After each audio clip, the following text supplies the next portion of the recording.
All right, welcome to episode number 5. We have been so successful. We've had multiple guests on our show that made us very grateful. And here we are today with a fantastic physical therapy group from Chicago. They have 13 locations, one of them downtown and through multiple areas of suburbs. Revolution Physical Therapy and Weight Loss.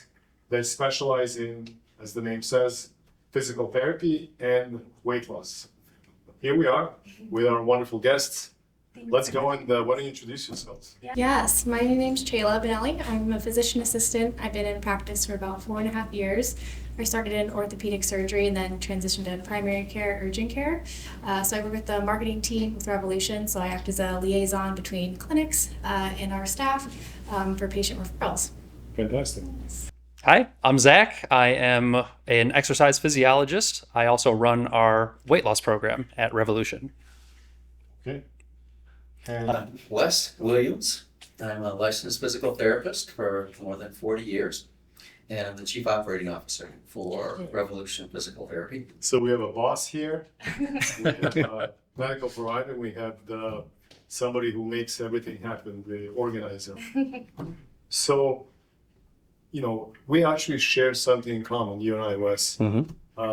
I still am a physical therapist by my degree, and I still hold an active physical therapy license. I don't practice anymore, but I have nothing but great respect for the field of physical therapy. Tell us a little bit about your career path and how did you end up being where you are today? Yeah, I remember that from our conversation that you were a physical therapist. I did see that on your website also, and congratulations and with your progression through to the Thank you. level and the things that you're doing now with the pain management. That's an excellent career progression for you. One of the things that I always wanted to do was get into outpatient orthopedics and sports medicine and things like that. So I focused on that throughout my career. So I had outpatient clinics of my own, and then partnered with our founder here at Revolution, Randy Freezer. And he is also a licensed physical therapist. And one of the things that I'd like to say is I still treat patients on a regular basis. Okay. So I love to see patients. My CMC joints tell me that every day for my pain levels. CMC are the thumb joints. Yes. But at Revolution, we do traditional physical therapy, but we also go way above and beyond traditional physical therapy. We've got the orthopedics and sports, we've got the post-surgical rehab, we've got workers' compensation, which includes work conditioning, work hardening. We do functional capacity evaluations. We also do balance and fall prevention. We do vestibular rehab, we do vertigo, we do all kinds of things for the elderly for balance and prevention and things like that. But the thing that really differentiates us from other providers is that we do have our lifestyle management program, our what we kind of term our weight loss, lifestyle modification, lifestyle management. And Zach actually heads that up for us, so I'll let him explain a little bit more in detail about that portion of our business. Sure. The lifestyle medicine program is really, really cool. It's really what separates Revolution from any other big box physical therapy practice that you're going to find. What I love about it is how it incorporates other aspects of a patient's health. We are focusing on nutrition and how that's going to impact the healing process, or in the case of weight maintenance or even weight loss, how that's going to assist in that journey. And even more so, the glue that ties all of these disciplines together, this behavioral therapy, is the most important part of what we do, the cornerstone of what we provide for our patients. It's not enough to just treat these issues, but really help them with managing their lifestyle, helping them identify hurdles and difficulties that they're going to overcome, strategies to do so, long-term planning, even short-term planning, all very important for patients to be successful. I've never found that in another company. That's fantastic. So I have a little confession. In the years that I was practicing as a physical therapist, I used to live in Indianapolis, Indiana. When I graduated from therapy school, I always had, the paradigm of treating patients through what was inherently taught to us through orthopedics. The outpatient physical therapy that consisted with range of motion, strength, special tests, and then physical exercise. And then something that was always in front of me was that one patient, or most of our patients, who had weight-related issues. And I used to secretly say to myself that we in a country, in the United States, had an epidemic that was not being addressed. It was not being addressed by primary care physicians. It was not being addressed by even physical therapists who were on the forefront of medicine. And why did I always think that? It is because a lot of the diseases that you see right now as physical therapies are preventable. And obviously some of the disease processes, such as balance issues that are age-related, or some of the neurological disease processes that are just concomitant and are a path of that natural progression of disease, are unavoidable, and for that physical therapy will always be the case. But this leads me to tell you the story that I was embarrassed to say to somebody in the past. And here's how the story goes. I was working for an osteopathic hospital, which, we all know that osteopaths are kind of the bridge between chiropractors and physical therapists, and nevertheless was a primary care hospital. And I had this patient who was clearly overweight, obese, and she was on her second arthroscopic surgery, and she was heading towards a knee replacement. And I dared, during the 3 or 4 bouts of several physical therapy treatments, dared to tell her the following. I said, Mrs., I can't remember what her name was, but I said, what do you think would happen if I was to put a backpack on you and ask you to walk a few flights of stairs? And she said, this would have been very difficult. And then I said, what do you think would happen if I was to take this backpack off of you and have you walk through flights of stairs again? To which she said, that my knee would feel better. I ended the conversation with them. I never addressed the weight loss issue, but I was pulled into the physical therapy office and reprimanded because the patient perceived that I had called her fat. And this is when this was one of my stimulating moments of abandoning physical therapy as a profession and going into medicine, where I would have no holds barred conversations with my patients. And the reason I'm telling you this is because you guys are doing something remarkable. And as you said, at your company, which is what I really appreciate, you're bridging the absolute need that this country has to have, which is a frank and honest conversations with patients, but not only about telling them, hey, you're fat, you're overweight, you're obese, but doing something about it. Mm-hmm. So can you please tell me, how did you reach to this point, and how do patients find you? Because this is, in my opinion, which is why I wanted to have you on this show, is to help me with my own reconciliation that finally there is somebody, at least in Chicago, and hopefully you will expand to other cities, has figured this out. So tell us, how do you approach this? It's funny that you use that backpack story, because that is an analogy that we use a lot with patients. Because our founder, Randy Freezer, had the foresight to see that obesity in the United States was climbing, the percentage of population that is obese. And somebody needed to address that those people need help. They need a lot of help. And so what he did was open the clinics and started actually with the weight loss program and added physical therapy to it. Mm-hmm. And it became a full-blown physical therapy, rehabilitation, weight loss program. And now we're more into the lifestyle management aspect of it, because we don't like to say weight loss because it's a true lifestyle modification. Zach mentioned earlier that our behavioral health specialists, our clinical psychologists, deal with that a lot. And they talk to the patients about those lifestyle modifications that they need to make, because there's a reason that they got to the level that they're at. And you can exercise, you can eat right, but you can't, if you don't change your entire lifestyle, then things are going to go the wrong way.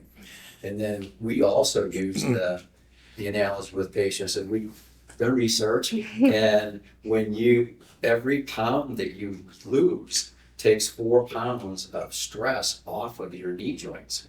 So if you can imagine somebody losing 20 pounds, they take 80 pounds of stress and force off of their knees. So imagine going up the stairs with 80 pounds less by just losing 20 pounds. And she thought it was tough with the backpack. So losing those pounds really does make a huge difference in managing the musculoskeletal condition, because once you strengthen the core, you strengthen the muscles that support the joints, make the shock absorbers and stabilizers where they need to be, then you're going to be a lot more set to reach your long-term goals. Sure. How do you advertise this to your physician population? Yeah, so I actually got into this position because one of the reps came into the clinics that I was working at, and coming from an orthopedic background, I'm a huge advocate for physical therapy, but a lot of my patients on the GLP-1s that we are prescribing, I think they're great. I think they have a great role in helping people lose weight. But I was seeing that patients either would come back and they would either be plateauing in their weight, or they hadn't made those lifestyle modifications at the time. So I was referring a lot of my patients over to Revolution, and so that's how I got contacted for this position, to be a representative of the company. Yeah. Zach, you touched upon about behavioral therapy. You know, one of the things that I think that we as a medical system have failed is not empowering our primary care physicians to have more frank conversations and essentially put a stop to seeing the patient that comes in and gets weighed, one visit to the next visit to over a long period of time with an increased weight. They're just going to ignore it.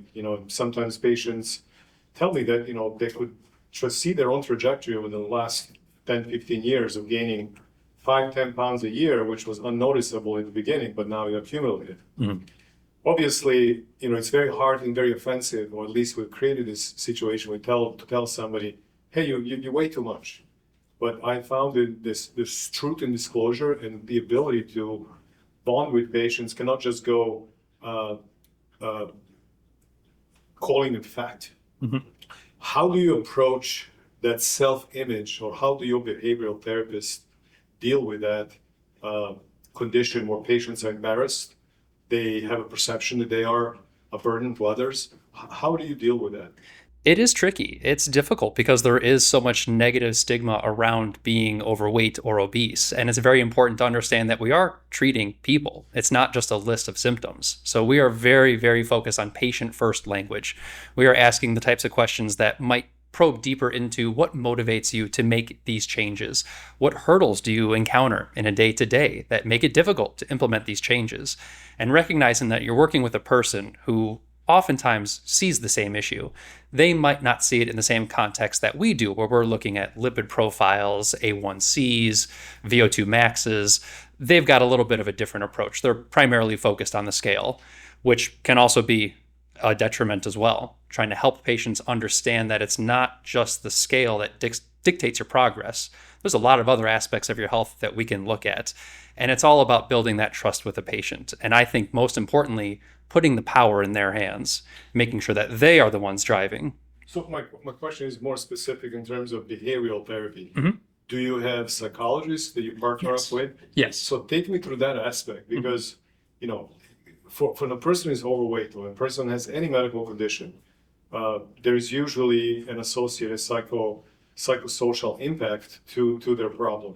How do you deal with that? And is this something that patients can come to you on the first visit, and then they connect with the behavioral therapist, or is this something over the phone? It is our goal to make the behavioral therapist the first encounter that a patient goes through, because it does set the stage for everything that comes after it. We go through what's known as a readiness eval. We're using concepts of cognitive behavioral therapy, motivational interviewing, some of those deeper probing questions to understand what makes this patient tick. And by putting that at the forefront, it does help to establish the focus on a patient's behaviors. As was mentioned by everyone on this table, you can't out-exercise a bad diet. Exercise alone won't fix it. Even nutrition alone won't fix it. It is a combination of the three. So by putting that focus on behavioral therapy first, that does help to reduce the negative stigma and, again, sort of put the patient themselves at the forefront and help them be a participant in their own plan of care. So take me through an entrance. A patient comes to you, they call, all the fancy stuff that we have at our disposal today. They make an appointment right now. Let's say I'm at your clinic. What happens? Is there a path that patient comes in first for in evaluation for physical therapy and then gets diverted to a behavioral therapy, or? I would say in an ideal world, we go behavioral therapy first, then we'll go into a physical therapy evaluation to get a sense for how their body moves, what are their pain points. We'll go through a series of biometric tests as well. That will involve some basic things you might do as any primary care appointment. We're looking at blood pressure, glucose levels, circumference measurements, body composition. We also do some in-depth testing as well for data collection, things like a resting metabolic rate test, VO2 max test. Then we'll go over to the dietitian and they'll do their evaluation. Okay. And now at this point, everyone has touched this patient at least once. And we get the opportunity internally to discuss what we all find in our initial evaluations. And then we can sort of come up with a plan of care cohesively as a team that's going to help this patient, very much meet the patient where they are. So like you basically have created a multidisciplinary conference within your organization. Precisely. Who pays for this? Insurance companies. Oh, so this is insurance reimbursed. Well, I think that you should have said that right off. See, a lot of the times, we tell patients you're fat, you're overweight, and they either feel embarrassed, they don't know what to do. They're us as physicians, we don't know what to do with them. But this, to me, as I mentioned earlier, is really a wonderful news, because now patient doesn't have to have that fear of looking for proper medical advice, which is what you are, you medical professionals. Patient comes to your office, they get properly evaluated by a team of psychologists, dietitians, nutritionists, and then they see somebody who actually helps them with body mechanics, a physical therapist. Yes. By the way, do you have an occupational therapist on your staff as well? We do not. No, we don't have enough. Okay, it's a little bit of a different specialized field, but I was just wondering if this is part of it. Okay, so moving on from that. So how does the patient, first of all, how does the patient find you? Let's talk about your locations. Let's talk about how does somebody access this wonderful service? Yeah, so we have 13 locations. We have several downtown in the suburbs. So a lot of it is through word of mouth because of the self-referred patients, the direct access law. A lot of patients will come to us, which is great. And then marketing. So my day-to-day is going out to different clinics, hospitals, meeting with doctors, staff, and creating those relationships with the providers. And then it's always great to hear good feedback when you check back in with the doctors. I think one of the biggest components of our physical therapy as well is we don't have any techs or assistants. We only hire physical therapists. So patients are really getting that one-on-one. So ortho really likes that. Our dietitian and behavioral health is done virtually, which is great for patients. So it's very easily accessible. For Okay, so that was my question. So patient comes in, and these appointments with dietitians and behavioral specialists are not in-person appointments. They're virtual. Correct. So in person, somebody takes the anthropometric measurements, they tabulate this, and then you have behind the scenes conferences. Yeah. Great The- business model. Just to go back just a little bit, before 2020, when COVID hit, they came to the office for those visits. So the behavioral health specialist, the clinical psychologist, the dietitian was done on site at the clinic. Yeah. And then when the reimbursement changed because of COVID and a lot more things were done virtually, then we pivoted to virtual with those providers. And now they're all done virtually, which means the patients do not have to come to the office 5 times a week now because they come 3 times for exercise. They've got their dietitian appointment, they've got their behavioral health appointment. So that's 5 visits that they'd have to drive to the office, park, and when they can do it virtually, our clinicians are very flexible. So they'll do a 6 a.m. appointment before somebody leaves for work. Sure, So sure. they can get that done. They'll do an 8 p.m. when the patient gets home from work. So that works out really well that they can do it virtually and they don't have to come to the office. So you've increased the compliance. Compliance has improved dramatically. Yeah, fantastic. With that technology. So let's talk about the effect of all this. I mean, do you guys have data that supports that when the patient comes in, time X, what does that look like? Can you explain to that a little bit? Yeah, we did a research project. It's been about 7 years ago now. How come I wasn't involved in it? I don't know. We'll get you this time. Yeah. Because we are now in the process of collecting data. We're working with UIC and we've got a physical therapist who's got PhD through UIC in research. And so we are collecting data now to see the various outcomes of our patients. We're comparing patients that are taking GLP-1s or the semaglutides and patients who aren't, and see if there's a difference, a correlation, if one gets better results than the other.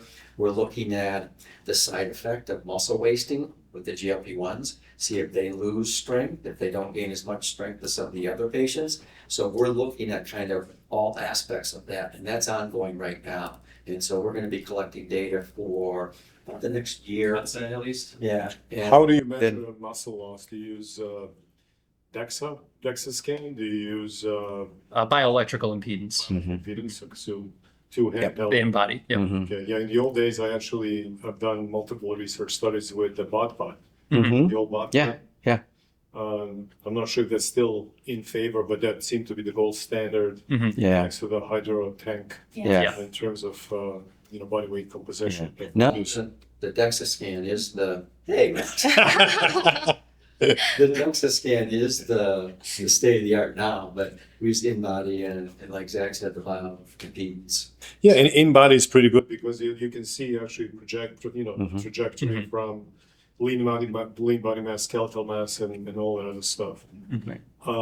So going back to my insurance question, because I'm always very sensitive about Max, get down.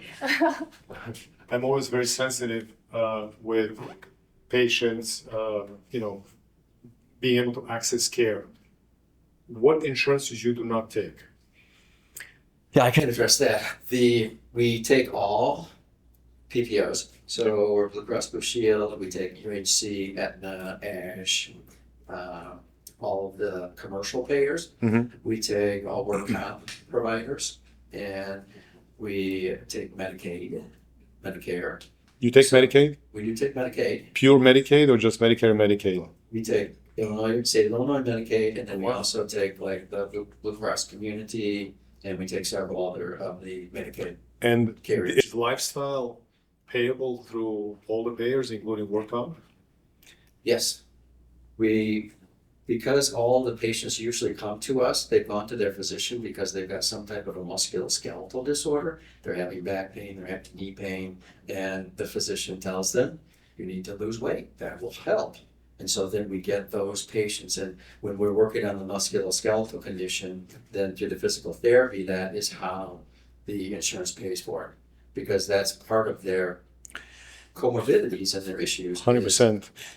I've sent you a few patients. One of the things that actually I appreciated, and I want you really to emphasize, the carryover of physical therapy is really exhibited through one thing only.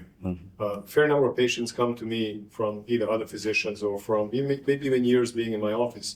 And all they remember in the end is that they had some sort of an injection in the back. And yet, good old me, I try to go and dissect and explain to them, the difference between a joint injection, muscle injection, nerve block. Really, at the end of all that, the simplicity of that is diluted into the time from when the patient last came to see me or another physician. And in your world is home exercise program. Meaningful home exercise program that transitions that patient to a gym-like workout is crucial and effective. And I think that I've had a couple of patients that came back to me because what I, as a doctor now, I don't consider myself a therapist in this stage, I always ask them the question, show me what the therapist told you to alleviate your pain. Because when the pain, and why is this important, is when the patient says, oh, I'm in pain, I need pill, Norco, whatever that may be. I always try to dissuade them. Yes, I can prescribe whatever you want, but I always say, do you want a chemical in your body? Would you like to show me what your physical therapist has demonstrated in the office so that I know that you have had good physical therapy? And a measure of the good physical therapy and a measure of good procedure, injection, whatever the patient wants to call it, is being able to show them 1, 2, 3 things max of they can remember year after year after year. So I want to applaud you for actually emphasizing that in your clinic, instead of, in some instances, I've seen other physical therapy providers that, even in my old days, they would send them sheets and booklets of paper that nobody looks at. You know, people put it and they just kind of forget it. Right. Well, that's one of the things that we really take pride in, is that traditional physical therapy looks at the injury and look at how do they recover from the injury and what specific exercises do you have to do for that. Whereas we do that, plus we look at the total body, plus we look at what are you going to do after discharge? How are you going to change your lifestyle? And we've got several programs once they get discharged from traditional physical therapy that keeps them going in that active lifestyle. And Zach, you want to explain some of our after acute rehab or after that program that we have for the patients that they continue with their journey? Would love to. That's what we call our Stay Fit program. I think the name sort of sums it up quite well. Our goal is to have our patients stay fit outside of our direct care. So like you mentioned, a lot of it is education. We can focus on some very, very specific things like how to hip hinge, how to extend your knee fully, but that needs to translate up to taking stairs, to standing up out of a chair, being able to get down on your knees and be pain-free. And that's always in our minds as we're looking at treatment programs. And we don't restrict it to exercise either. As you know, we've got these other disciplines and we try to focus the same with those as well. We might start conversations around what is a calorie, go into macronutrients, but then it's more or less how do we navigate a grocery store successfully given my own unique situation. Behavioral therapy takes the same approach. We might ask questions around stress or time management, sleep hygiene, very important topics to cover as we have our patients try to stay fit. Yeah. So take me through a timeline of somebody, let's say, a prototypical patient coming with neck and back pain and they're overweight. So day one of their visit, take me through day 1 to month 12. Sure. What is the typical prescription? And what is your research project essentially showing the success? Yeah.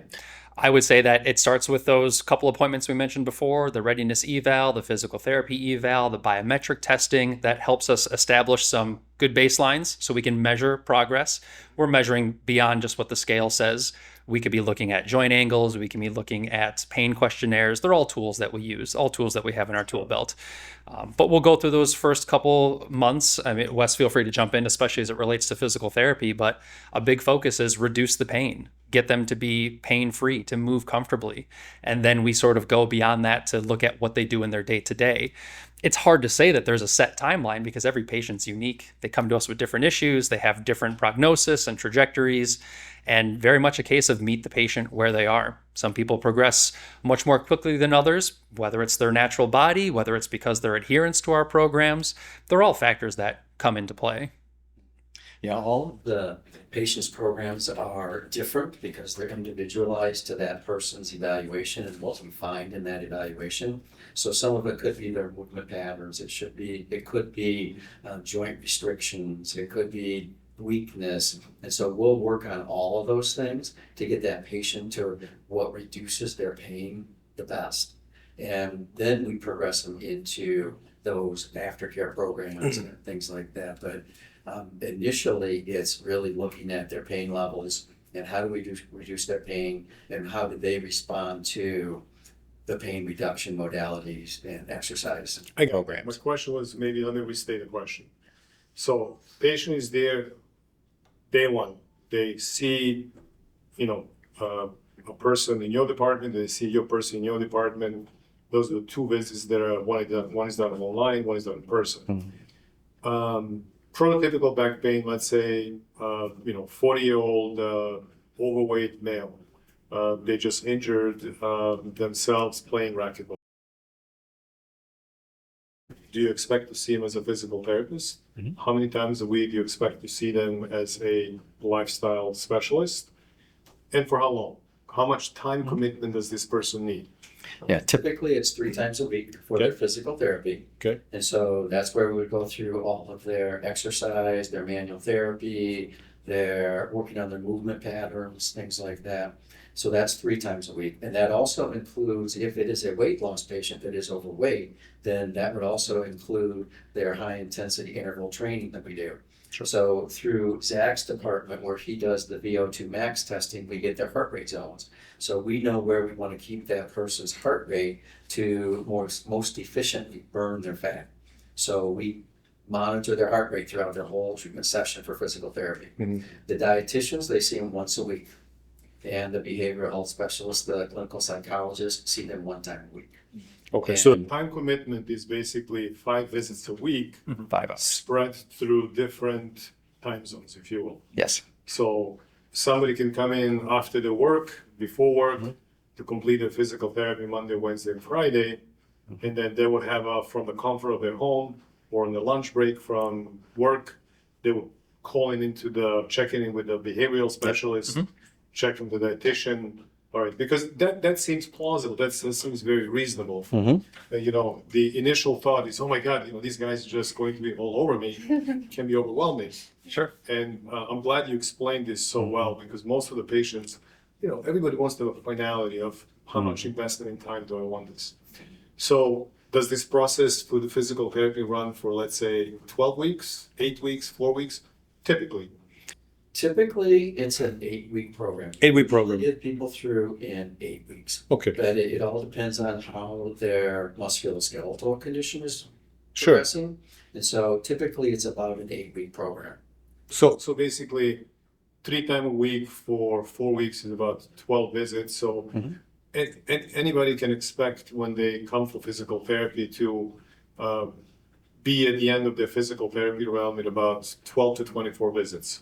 Okay, Yes. fair enough. Yes. Now, what about if that person, let's say, now wants to continue with this lifestyle, I'm not sure what you called it, Stay fit. stay fit. Stay fit program. Is this a once a week then commitment that they pay out of pocket, or once a month, or on as needed basis?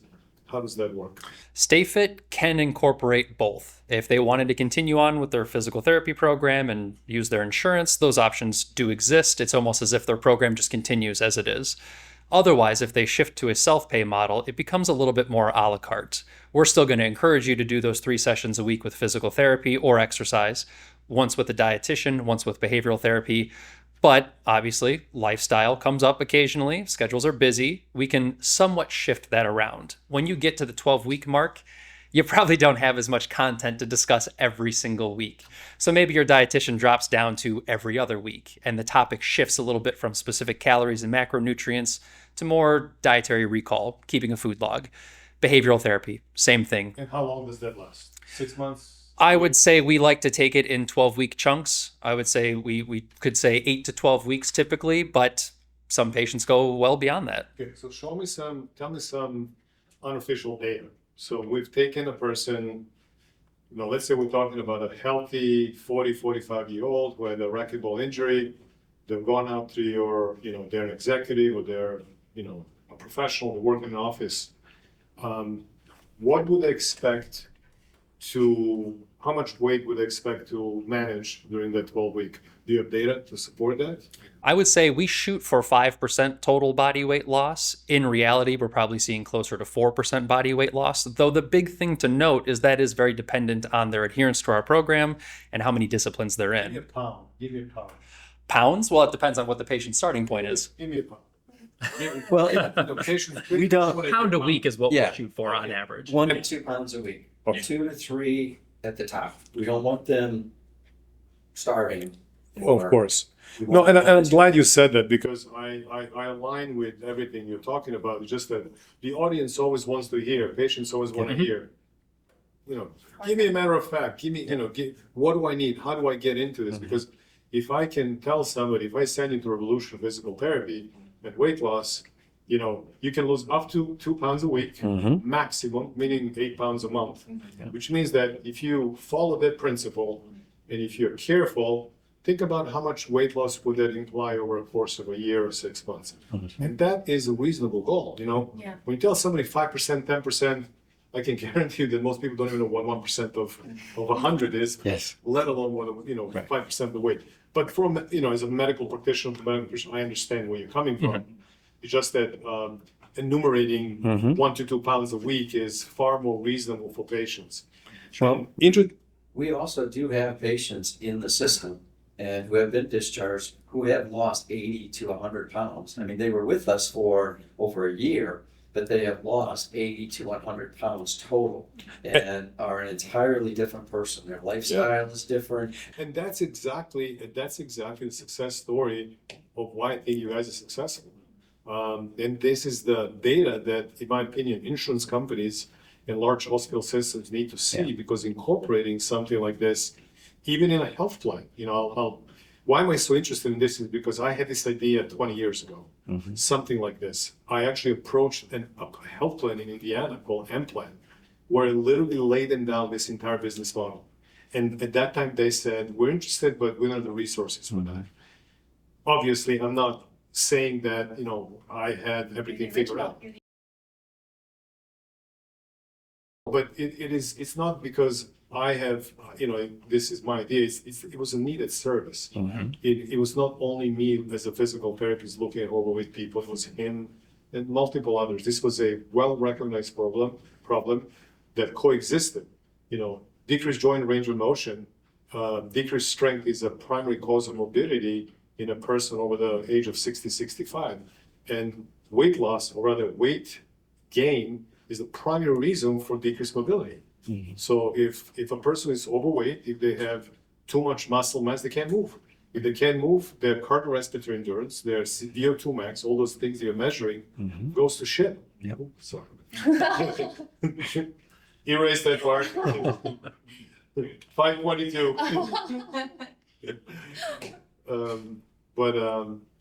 I haven't even looked at this paper. Did I ask you all the questions? you have hit it, yes. Yeah. And Great this is- job. Yeah. Well, it's not a great job. It's because I have a passion for what you guys do. Yeah, we do too. And that's Definitely. why I think that I would love to be able to send you more patients, especially that now even I, as a physician, am more in tune in what you're doing. And what I think that is a much needed thing, and I hope that you maybe figure out, maybe you already have, verbalizing this to a patient on a 4th grade level. Because we, in medical terms, we like to use fancy terminology. We think that sometimes we are clear, but being able to give people concrete steps of what needs to be done is an imperative of a successful journey. Yeah. So I think as a provider too, you can speak to that. Our appointment slots are 10, 15 minutes. We don't have time to go through everything patients eat in a day or what may be triggering. And, we're responsible for doing the labs and figuring out maybe an underlying causation of it. But that's why I think our program is so great, is being able to, pass off to a better resource who has the time and resources to sit down with patients and help figure things out for them. Do you use CGMs in your practice? Yeah. Continuous glucose monitors? So a little device that sticks at the back of the arm. Like So, with them, they have them. You might want to, I'm not telling you how to run it, but I've actually used this with myself. And even though, I run at about 14% body fat, this is, my standard weight. I wanted to have it just so I can see how I utilize my own sugar. So, it was a very convenient slap, like a little tiny needle that you don't even feel. The needle goes into the interstitial fluid, and then it pulls the data. I think that it calibrates every 10 minutes, connects to your iPhone, and gives you a target range, glucose 80 to 40, and then it gives, a really convenient way of, you can take a picture of the food, and it recognizes through an AI what is on the plate. I'd say about 80-90% accurate. You might have to adjust like with dose quantity, but it gives you a quantity of macros, carbohydrates, proteins, fats, and then it spits your total caloric intake per day, and it feeds you a graph in which it tells you what happens after you eat something and how far from the baseline are you. And for me specifically, it was an eye-opening experience because I have a very clean diet as it is, but I ventured off and I had a cheeseburger and a cake for a birthday along the way. And you could see a massive sugar spike. And visually, it was an eye-opening thing to kind of corroborate with my existing medical knowledge to put this in place.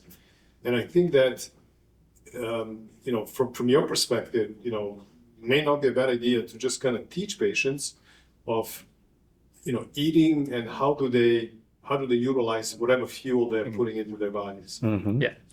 It's a really cool concept. I think it's a great thing to have the ability to share that data with patients. Maybe a question for you then. Do you find that sometimes the access to the data that we do have creates issues around health anxiety? Continuous glucose monitor, watching every single thing that they eat and how it drives spikes, through their day. Or does your Whoop ring really give you an accurate measure of your sleep score? Does your Apple Watch accurately detect arrhythmias? Great data to have, and it's certainly insightful for clinicians. Do you think something gets lost when it's going directly to the patient, where they don't have that filter or that lens of the clinician to sort of highlight what's important? I don't think so. I mean, we're inundated with technology these days. And there is a use of technology for every person. I would say in most people that may not be an issue, but there will be some feel overwhelmed with the amount of data that's being fed to them. But I'm just thinking out loud conceptually. It may not look. I bought a 2-week cycle, 2 patches, and for example, diabetics go on this for indefinite periods of time because it guides their administration of insulin. But for somebody like myself who was just open-minded to know about more my own body utilization, I'm done. I don't have to use this anymore. But I would imagine that if an average patient comes to me and they start talking about nutrition, unless they've lived under the rock for the last 50 years, they know what healthy food is and they know what not healthy food is. However, even to this day, I still talk about, why you shouldn't eat white rice, why you shouldn't eat pasta, why you shouldn't have white potato as opposed to, yam and so forth. And being able to explain to the person for them empirically test it on themselves, may not be a bad idea because, let's face it, a lot of patients who come to you, I'm not sure if they come with hemoglobin A1C data already or fasting blood glucose data. If they do, then that's great. You can just check off insulin resistant or non-insulin resistant. Right.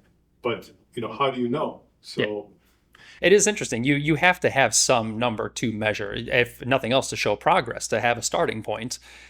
It's a great tool to have. Again, the access of those types of things and how we use data in our unique programs, it's only going to improve. And I think that financially, like I paid for 2 weeks, $100. I mean, if you were to, I found it from Amazon as a company as large as yours, you can probably pre-negotiate these deals. So a 50-pound patch, you can charge $250. I mean, I don't know whatever that number is. So it wouldn't be it could be a revenue generating thing for you as well. Right. Yeah. Could be. Yeah. Try it on yourself just to kind of That interests me. It's called Stello. I'm not Stello? Not sponsored. not sponsored, but Okay. I think it's a Dexcom. Yeah. There are multiple, CGMs, Right. glucose monitors out there. Yeah. Okay. Well, why did I go into pain medicine from physical therapy? Well, first of all, I'm an anesthesiologist, right? In order for somebody to become a interventional pain medicine physician, they traditionally used to have to go through 4 different paths. You would finish a residency and you would go and undergo a fellowship. And that residency used to be 70% anesthesiologists, 20% physical medicine and rehabilitation of PNR doctors, psychiatrists, and neurologists. From the left field, these 4 physician types traditionally have sought fellowship in interventional pain medicine, and this is the milieu of what you see about. However, most physicians, when they graduate from their respective residencies, can have an ability to request to go to a particular fellowship, and then it's up to the committee to accept them. So you'll see sometimes even primary care physicians or internal medicine doctors who are in that milieu. But suffice to say, my love for the field that I'm in comes from physical therapy, believe it or not, because there was a point in my career as a practicing orthopedic therapist that I kind of exceeded my own skill set. And I was lucky enough to have mentors who are in this field, and the clear path for me going from anesthesiology, which is the field that I still practice to the day, to pain medicine correlated with my previous knowledge of physical therapy. And I will never stop referring to a group of physical therapists like yourselves, because these two fields are intermarried as musculoskeletal experts. But in my practice, we see patients who have complex neurological problems, patients who have accidents through just everyday life. Typical 21-year-old with an insidious onset of low back pain. And then there's a treatment strategy for that. Then there may be somebody who has, had an injury through sports activity, an injury through work, or injury through a car accident, or an injury through the cost of life. Some patients who go through, rigmarole of cancer therapy, for example, that havocs their, musculoskeletal and neurological system, can have procedures done as well. So as a field, interventional pain medicine focuses on management of nerve, bone, muscle, and blood vessel related pain. So it's kind of all interrelated. Right. And in our armamentarium, we have obviously conversations, physical examinations, we have diagnostic modalities such as an MRI, CT scan, ultrasound scan, and then we evaluate nerve structures, blood vessel structures, veins, and so forth. And I found that one thing that is very unique to my practice is what is inherent and basis in your practice, which is to examine the patient in shorts, examine the patient, without a shirt on, obviously, properly draped, because you cannot appreciate someone's body habitus when they're fully clothed. And from them, you can actually stand. Can't even tell you how many pathologies I've picked up just by doing that simple thing of looking at a patient in their native form. Yeah. Yeah. Definitely. So is there anything that I have not asked you? I don't think so. I think that we've covered just about everything. Yeah, So, love the questions. Yeah. well, I think that you provide a necessary service, and I really wish you success. Thank you. I hope that you expand and that you become the leader in teaching others the proper way of doing musculoskeletal medicine, which is completely intertwined with the three aspects of how you're doing, which is nutrition, behavior, and actually physical modality. Yeah. So thank you very much. Thank you. Thank you. And Appreciate our it. audience, if you know somebody that would like to be on our show, we'd like to invite you, specifically this guy right here, Max.